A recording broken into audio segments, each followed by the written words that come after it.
जय श्री कृष्णा। राधे राधे। आज हम सुनेंगे कार्तिक मास महात्म्य के 15वें और 6वें अध्याय की कथा। सबसे पहले 15वें अध्याय की कथा सुनते हैं। बोलिए विष्णु भगवान की जय हो। राजा पृथु नारद जी से पूछते हैं, हे मुनिराज, तब उस तराज ने क्या किया? सारी कथा मुझे विस्तार से सुनाइए। नारद जी बोले कि मेरे चले जाने के बाद तराज जलंधर ने अपने राहु नाम के एक दूत को बुलाया और उसे कहा कि तुम कैलाश पर जाओ, वहां पर धारी शंभु नाम का एक योगी रहता है, उससे उसकी सर्वांग सुंदर पत्नी को तुम मेरे लिए मांग लाओ। वह दूत भगवान शिव के स्थान में पहुंचा, परंतु नंदी ने उसे भीतर सभा में जाने से रोक दिया। किंतु राहु अपनी उग्रता से भगवान शिव की सभा में प्रवेश कर गया और शिवजी के आगे बैठकर उसने दैत्यराज के संदेश को उनसे कह सुनाया। उस राहु नाम के दूत के ऐसा कहते ही भगवान शूल पानी के आगे पृथ्वी फोड़कर एक भयंकर शब्द वाला प्रकट हुआ, जिसका सिंह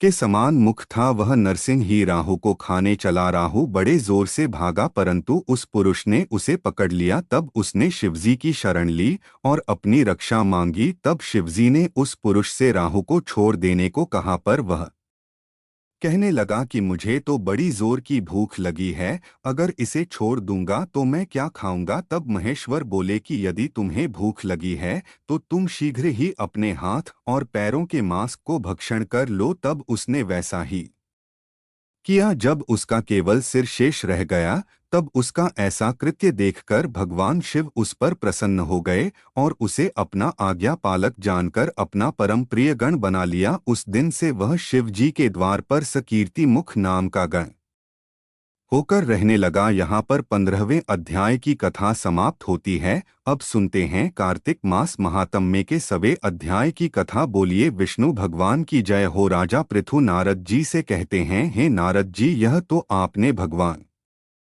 शिव की बड़ी ही विचित्र कथा सुनाई है। अब आप कृपा करके बताइए कि उस समय राहु उस पुरुष से छूटकर कहाँ गया? नारद जी बोले कि राहु छूटने पर बर्बर नाम से विख्यात हो गया और अपना नया जन्म पाकर वह धीरे धीरे जलंधर के पास गया। वहां जाकर उसने शंकर जी की सब चेष्टा कही। उसे सुनकर दैत्यराज को बड़ा ही क्रोध आया और उसने सब दैत्यों को सेना सजाने की आज्ञा दी। कालनेमी और शुंभ निशुंभ आदि सभी महाबली दैत्य तैयार होने लगे। एक से एक महाबली दैत्य करोड़ों करोड़ों की संख्या में युद्ध के लिए निकल पड़े। महापीतम जी से युद्ध करने के लिए निकल पड़ा। आकाश में मेघ छा गए और बहुत से अपशकुन होने लगे। शुक्राचार्य और कटे सिर वाला राहु सामने आ गए। उसी समय जलंधर का मुकुट खिसक गया, पर वह नहीं रुका। उधर इंद्र आदिक सभी देवता कैला पर्वत पर भगवान शिव के पास पहुँचे और वहां पहुंचकर उन्होंने सब वृतांत कह सुनाया और यह भी कहा कि आपने जलंधर से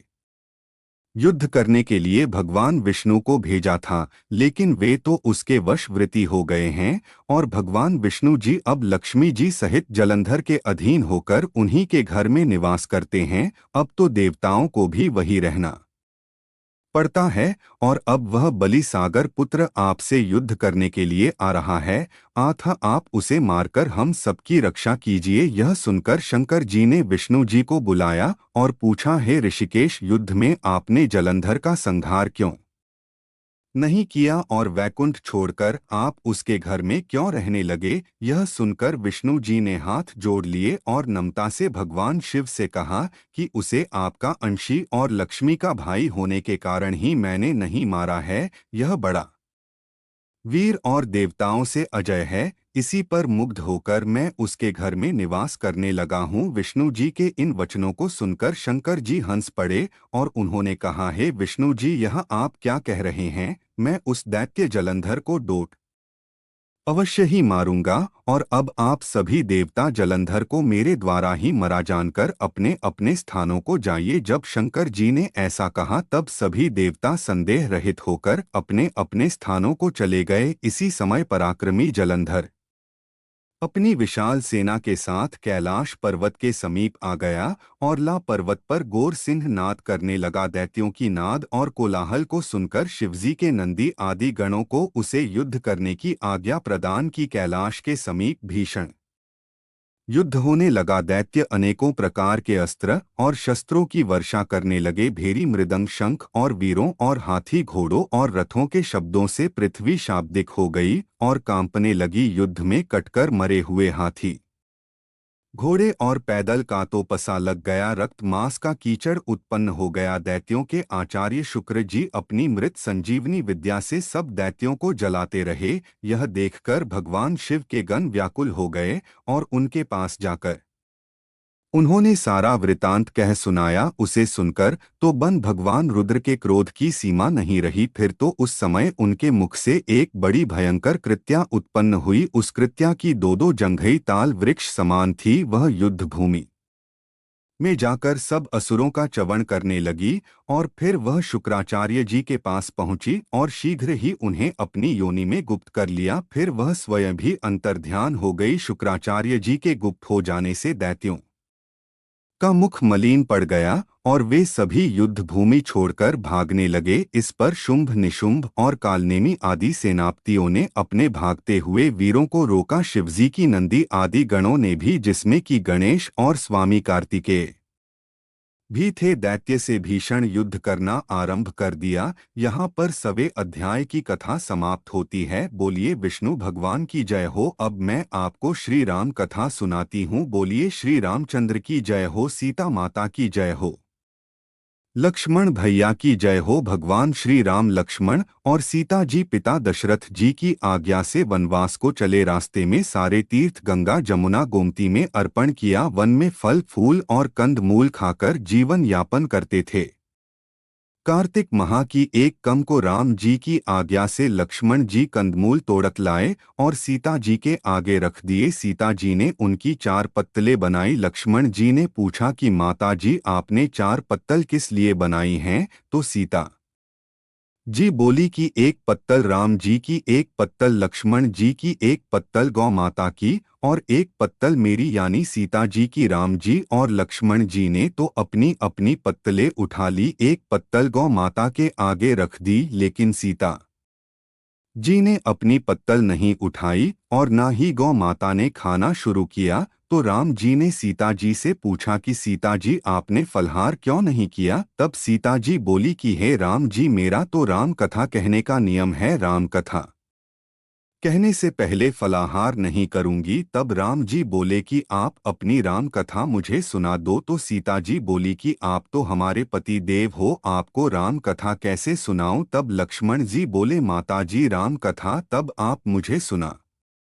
दो। सीता जी बोली कि आप तो शादीशुदा देवर हो, औरतों की बातें तो औरतें ही जाने। तब लक्ष्मण जी सोचने लगे कि इस वन में औरतें कहाँ से आएंगी। लक्ष्मण जी ने धरती पर माया नगरी बसा दी। उस नगरी में सभी चीजें जैसे महल मालिया बर्तन कपड़ा काम करने की सभी चीजें सोने की थी। उस नगरी का नाम भी सोने की नगरी रख दिया। इस सोने की नगरी में आदमी और औरत दोनों को बड़ा गर्व था। कोई भी व्यक्ति गरीब नहीं था। सभी लोग गर्व में पागल हो रहे थे। माया नगरी जो थी, तब सीता जी कुएं पर गई। वहां पर पनीहारियां पानी भरने आई। उनका मटका झालर इडली सब सोने का था। सीता जी कुएं पर बैठी और औरतों से राम राम बोली, पर किसी ने भी सीता जी की राम राम का जवाब नहीं दिया, क्योंकि वे तो सब घमंड में डूबी थी। थोड़ी देर बाद एक लड़की आई तो सीता जी ने उसे भी राम राम किया और बोली कि मेरी राम कथा सुन लो। तो लड़की बोली कि मैं आपकी राम कथा नहीं सुनूंगी, मैं तो अपने घर जा रही हूँ। तब सीता जी बोली कि हमारे राम लक्ष्मण भूखे हैं। तो लड़की बोली कौन से राम लक्ष्मण, मैं तो घर जा रही हूँ, मुझे मेरी माँ बुला रही है। इतना कहकर वह लड़की तो अपने घर चली गई। सीता मस्ता को बड़ा गुस्सा आया। पूरी सोने की लगरी पीतल की हो गई। लड़की घर गई तो उसकी माँ ने पूछा कि बेटी यह सब क्या कर लाई? सारे जेवर मटका इडली सब कहाँ से खोटे कर लाई? तब लड़की बोली मुझे तो नहीं पता, मैं तो जो पहन कर गई थी वही पहनकर आई हूँ। पर हाँ, कुएं पर एक सुंदर सी तपस्विनी बैठी थी। वह बोली कि मेरी राम कथा सुन ले, मैंने ना कर दी, अगर उसने कुछ टोटका किया हो तो मुझे नहीं पता। तब उसकी माँ बोली कि तुम वापस जाओ और उनकी राम कथा सुनकर आओ, वह कोई साधारण तपस्वी नहीं नहीं है, वह तो सीता जी है। जाओ, वापस जाओ और राम कथा सुनकर आओ। राम कथा सुनो तो हमारे घर में रिद्धि सिद्धि हो जाएगी। देखो तो जरा, पूरी नगरी पीतल की हो गई है। तब लड़की बोली, मैं वापस नहीं जाती। इतने में उसकी भाभी आ गई तो वह बोली कि सासू जी, आपकी आज्ञा हो तो मैं सीता जी का दर्शन कराऊं, उनकी राम कथा भी सुनाऊंगा। और सीता जी की राम कथा सुना, गहना कपड़ा सब पीतल का ही पहन जा। अब बहू मटका लेकर कुएं पर जाकर बैठ गई। मटका पानी से भरे और फिर खाली कर दे, फिर भरे फिर खाली कर दे, कई बार कर लिया। तो सीता जी बोली कि आपके घर में कोई काम नहीं है क्या? बहू बोली, माता जी मैं तो अपने घर का सारा काम निपटा कर आई हूँ। तब सीता जी बोली कि तुमने मुझे माता जी कहा है, यह सुनकर तो मेरा मन बड़ा खुश हो रहा है। अगर आपके पास समय हो तो मेरी राम कथा सुन लो, हमारे राम लक्ष्मण भूखे हैं।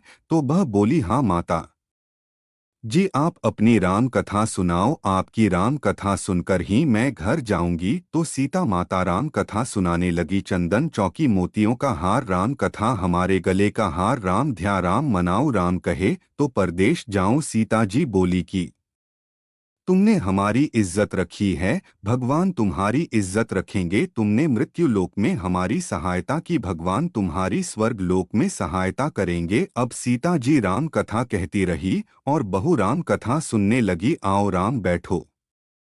राम जल भर झारी लाई, राम किंकर की दातुन लाई। राम ठंडा जल भर लाई, राम से परिवार पधारो। राम झूला टोपी पहनो, राम कड़ा किन्नी पहनो। राम मक्खन मिश्री लाई, राम मक्खन मिश्री खाओ। राम स्वर्ण सिंहासन लाई, राम स्वर्ण सिंहासन विराजो। राम झाल टिकोरा लाई, राम झाला टिकोरा बचाओ। राम शंख ध्वनि लाई, राम झुक झुक पाव लागू। राम रखता रो मन मोहे, राम अपनी शरण में ले लो। राम दूध कटोरा लाई, राम सीता चरण दबाए। राम सुख व सेज सो, राम झालर पंखा ढोलो। राम हमें, राम तुम्हें, राम रोम रोम में बसो। श्री राम घट घट में बिराजो। राम मुख में तुलसी बोलो, राम खाली बैठे क्या काम। जब बोलो जब राम ही राम बोलो, पंछी राम ही राम पूर्ण हो जाए सारे काम। मेवा चिरंजी लाए, राम रुच रुच भोग लगाओ। राम खट्टा मीठा चाको, राम चरखा परखो लाई। राम चरखा परखो चखो, राम जो भाए सो ले लो। राम मन में धोखा रखना ना। राम राम कथा पूरी हुई तो सीता जी बोली कि आपने हमारी राम कथा सुनी, हम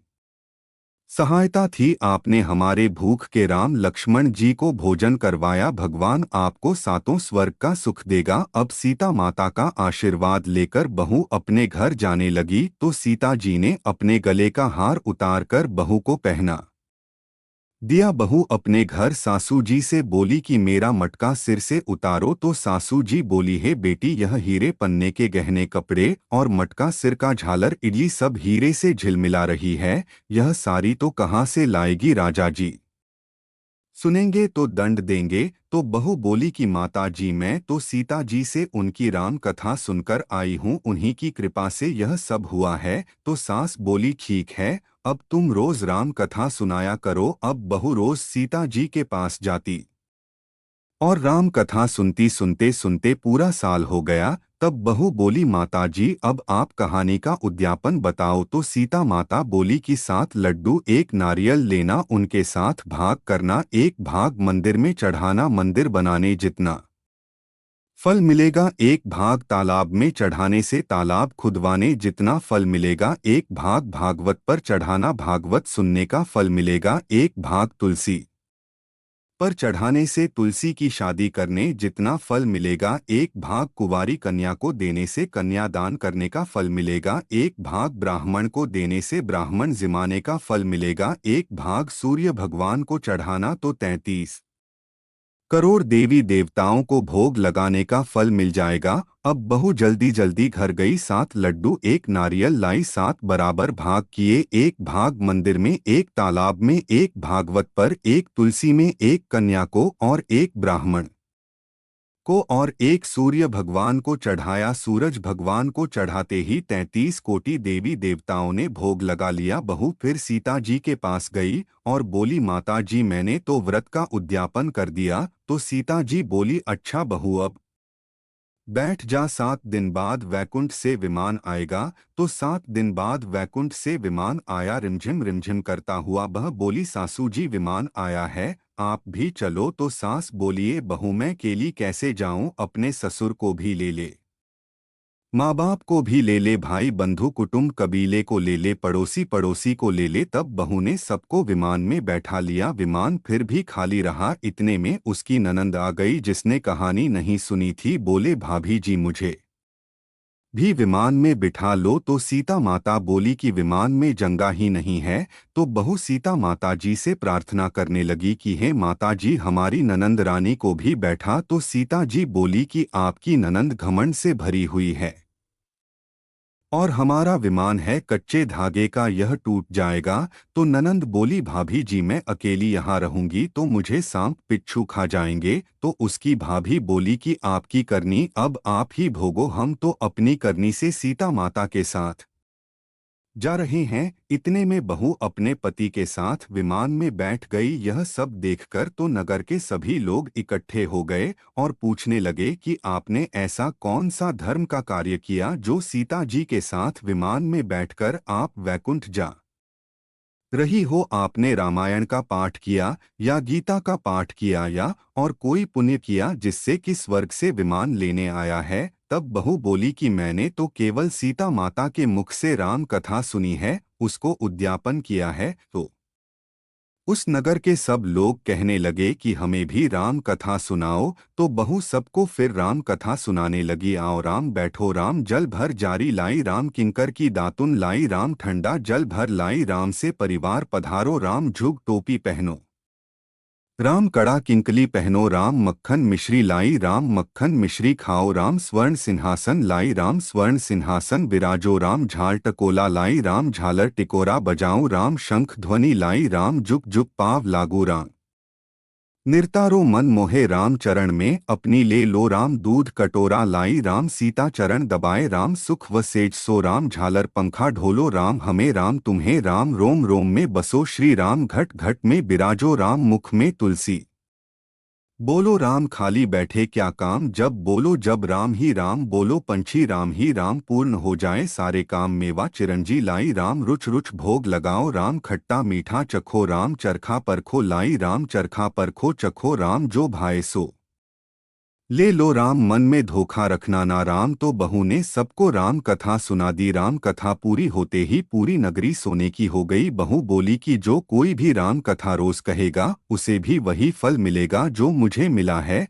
तब सभी नगर के वासी राम जी की जय जयकार करने लगे। सीता जी ने सबको विमान में बिठा लिया। विमान स्वर्ग के रास्ते चल पड़ा। स्वर्ग के सातों द्वार अपने आप खुल गए। पहले द्वार पर नाग देवता आए। सातों द्वार पार करने के बाद जब विमान स्वर्ग से नीचे उतरा तो 33 कोटि देवी देवता बहू से पूछने लगे कि तुमने ऐसा कौन सा पुण्य कार्य किया जिससे कि स्वर्ग के सातों द्वार पार करके तुम हमारे पास आ गई हो। तो बहू बोली कि मैंने तो सीता माता के मुख से राम कथा सुनी है और उसका उद्यापन भी किया है। तब सभी देवी देवता बोले कि हमें भी राम कथा सुनाओ। तो बहू राम कथा सुनाने लगी। बहू बोली, राम ध्याऊ राम मनाओ, राम कहे तो परदेश जाऊं, आओ राम बैठो, राम जल भर जारी लाई, राम किंकर की दातुन लाई, राम ठंडा जल भर लाई, राम सह परिवार पधारो, राम चुगला टोपी पहनो, राम कड़ा किंक पहनो, राम मक्खन मिश्री लाई, राम मक्खन मिश्री खाओ, राम स्वर्ण सिंहासन विराजो, राम झालर टिकोरा लाई, राम झाल टिकोरा बजाऊं, राम शंख ध्वनि लाई, राम झुक झुक पाव लागू, राम निरखरो मन मोहे, राम शरण में अपनी ले लो, राम दूध कटोरा लाई, राम सीता चरण दबाए, राम सुख बरसे जसो, राम रपंखा ढोलो, राम हमें राम तुम्हें, राम रोम रोम में बसो, श्री राम घट घट में बिराजो, राम मुख में तुलसी बोलो, राम खाली बैठे क्या काम, जब बोलो जब राम ही राम बोलो, पंछी राम ही राम पूर्ण होंगे सबके काम, मेवा चिरंजी आई, राम रुच रुच भोग लगाओ, राम खट्टा मीठा चखो, राम चरखा पर खो लाई, राम चरखा पर खो चखो, राम जो भाए सोले ले लो, राम मन में धोखा रखना रा, राम। तब सभी ने सीता माता की जय जयकार की, श्री राम जी की जय जयकार की। आप ही सब मिलकर बोलो, जय श्री राम, जय श्री राम, जय श्री राम। तपसी लपसी की कहानी। एक तपसी था और एक लपसी था। दोनों आपस में मित्र थे। तपसी तो सदा भगवान की सेवा करता, उनकी पूजा करता और रोज तपस्या करता। लपसी को पूजा पाठ नहीं आता था। वो रोज सवा सर की लापसी बनाता, भगवान को भोग लगाता, घंटी बजाता, जीन कर चद्दर तान कर सो जाता। एक दिन की बात है, दोनों दोस्तों में बहस छिड़ गई कि कौन भगवान का सबसे बड़ा भक्त है। तो तपसी ने कहा कि मैं बड़ा भक्त हूँ और लपसी कहने लगा कि नहीं, भगवान का सबसे बड़ा भक्त तो मैं ही हूँ। लपसी बोला कि तुम भक्त कैसे हुए? मैं तो सारा दिन भगवान की भक्ति करता हूँ, पूजा करता हूँ, भगवान की तपस्या करता हूँ, तो मैं बड़ा भक्त हूँ। तुम क्या करते हो? तुम तो बस भगवान को भोग लगाते हो और जीन करर जतर तान कर सो जाते हो। दोनों लड़ रहे थे। उसी समय नारद मुनि पृथ्वी पर घूमने के लिए आए। उन्होंने तपसी और लपसी को आपस में लड़ते झगड़ते देखा तो उनके लड़ने का कारण पूछने लगे। तब दोनों ने नारद मुनि को प्रणाम किया और अपनी अपनी समस्या बताई। तब से कहने लगा कि नारद मुनि जी, मैं तो हमेशा भगवान की भक्ति करता हूँ, तपस्या करता हूँ, लेकिन लपसी कह रहा है कि भगवान का सबसे बड़ा भक्त वही है। तब लपसी बोला, नारद मुनि जी, मैं भगवान की पूजा पाठ की विधि नहीं जानता, मंत्र जाप की विधि भी नहीं जानता। बस मुझे तो इतना पता है कि सच्चे मन से सबकी सेवा करो, उसी से भगवान प्रसन्न हो जाते हैं। तो मैं तो भगवान को रोज सवा शेर की लापसी बनाता हूँ, भोग लगाता हूँ और जीन करर सो जाता हूँ। मुझसे जितना हो सकता है सबकी सेवा करता हूँ और मदद करता हूँ, और मुझे लगता है कि प्राणी मात्र की सेवा करना ही भगवान की सच्ची भक्ति है। इसीलिए मैं अपने आप को भगवान का सच्चा और सबसे बड़ा भक्त मानता हूँ। तपसी और लपसी की बातें सुनकर नारद मुनि कुछ देर के लिए सोच में पड़ गए। फिर कुछ देर बाद कहने लगे कि तुम दोनों आपस में मत लड़ो। तुम दोनों में से कौन भगवान का सबसे बड़ा भक्त है, यह बात मैं सिद्ध कर दूंगा, लेकिन इस बात का फैसला मैं कल करूंगा। दोनों को नारद मुनि की बातों पर विश्वास था, इसीलिए दोनों प्रसन्न मन से अपने अपने घर चले गए। अगले दिन जब तपसी सुबह सुबह नदी पर स्नान करने के लिए जाने लगा तो नारद मुनि ने उसके रास्ते में 1.25 करोड़ की एक अंगूठी रख दी। तपसी ने वह अंगूठी देखी तो उसने सोचा, यह तो बड़ी कीमती अंगूठी है, लगता है किसी की गिर गई है। उसने अंगूठी उठाकर देखा तो देखा वह तो बहुत महंगी थी, करोड़ों की अंगूठी थी। बस तपसी के मन में लालच आ गया। उसने सोचा कि इस अंगूठे को बेचकर मुझे बहुत सारे पैसे मिलेंगे, उससे मैं बहुत बड़े बड़े यज्ञ करूंगा, मंदिर बनवाऊंगा और भगवान की खूब भक्ति करूंगा और अपने आप को भगवान का सबसे बड़ा भक्त सिद्ध कर दूंगा। बस इसी लालच के कारण उसने वह अंगूठी अपने ही पास रख ली और जब नहा धोकर तपस्या करने बैठा तो पैर के नीचे अंगूठी दबा बैठ गया। उधर लपसी ने रोज की तरह 1.25 शेर की लापसी बनाई और वह भगवान को भोग लगाने के लिए जाने लगा। तब नारद मुनि ने उसके रास्ते में भी बिल्कुल वैसे ही 1.25 करोड़ की एक अंगूठी रख दी। लपसी ने भी अंगूठी को देखा, उठाकर सोचने लगा, अरे यह तो बड़ी कीमती अंगूठी है, लगता है किसी की गिर गई। जिसकी गिरी है उसे कितना दुख हो रहा होगा। उसने अंगूठी उठाई और भगवान के मंदिर में चला गया।